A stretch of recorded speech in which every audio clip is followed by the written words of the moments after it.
लोग देवी देवताओं को खुश करने के लिए बकरे की बलि चढ़ाया करते थे। उसी समय कुछ लोग बकरों का कान भी काट कर उन्हें छोड़ दिया करते थे। जिस बकरे के कान को काट कर छोड़ा जाता था वो देवी शक्ति से संपन्न माँ काली का बकरा होता था, जिसे कोई भी डर की वजह से छूता नहीं था।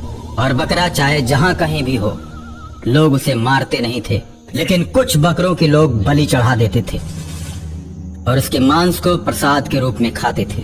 बहुत से लोगों ने मिलकर एक बकरे की बलि चढ़ाई। अभी बकरे की आयु पूरी नहीं हुई थी। आयु से पहले मरने के चलते बकरा भूत बन गया और एक बड़े से बकरे में उसकी आत्मा प्रवेश कर गई। अब वो एक भूतिया बकरा बन गया।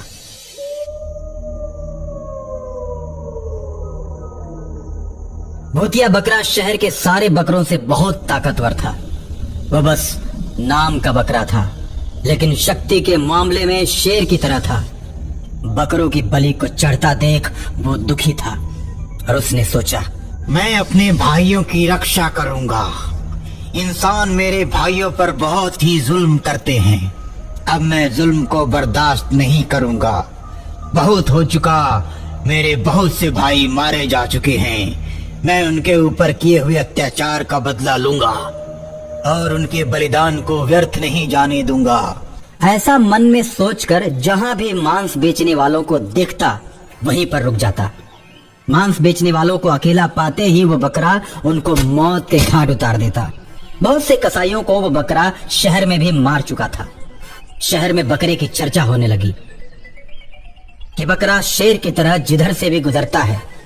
लोग डर की वजह से भागने लगते हैं।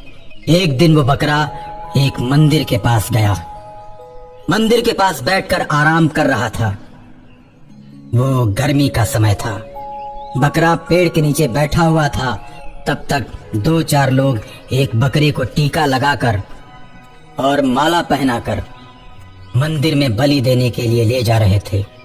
जब खूनी बकरे ने ये सब देखा तो क्रोध की वजह से उसकी आंखें लाल हो गईं और बलि देने वाले इंसानों को मारकर मौत के घाट उतार दिया। मेरे भाई, तुम भाग जाओ या फिर मेरे पीछे पीछे चलो। जब तक तुम मेरे साथ रहोगे तब तक कोई भी इंसान तुम्हें छू नहीं सकता। और इतना सुनकर बलि का बकरा खूनी बकरे के साथ हो जाता है। इस तरह बहुत से बलि के बकरों को वो खूनी बकरा बचाता है और बहुत से बलि देने वाले इंसानों को मार देता है। इस तरह उस खूनी बकरे के पीछे बहुत से बकरे चल पड़ते हैं। खूनी बकरे की चर्चा अब पूरे शहर में होने लगती है। लोग तरह तरह की बातें करने लगते हैं। कोई कहता है कि जो भी अब बकरों को मारेगा खूनी बकरा आकर उन्हें मारेगा। और इसी डर की वजह से लोग बकरों को मारना बंद कर देते हैं। और एक दिन खूनी बकरा उन सभी बकरों को लेकर पहाड़ों की तरफ जाता है। सभी बकरे रास्ते में जाते समय हरी हरी घासों को चरते जाते हैं और इंसानों से दूर पहाड़ों पर जाकर बस जाते हैं, जहां वे भर पेट घास चरते हैं और नदी में उतरकर पानी पीते हैं। प्रकृति की गोद में सारे बकरे अपने आप को स्वतंत्र महसूस करने लगते हैं और इंसानों का डर उन्हें कभी नहीं सताता।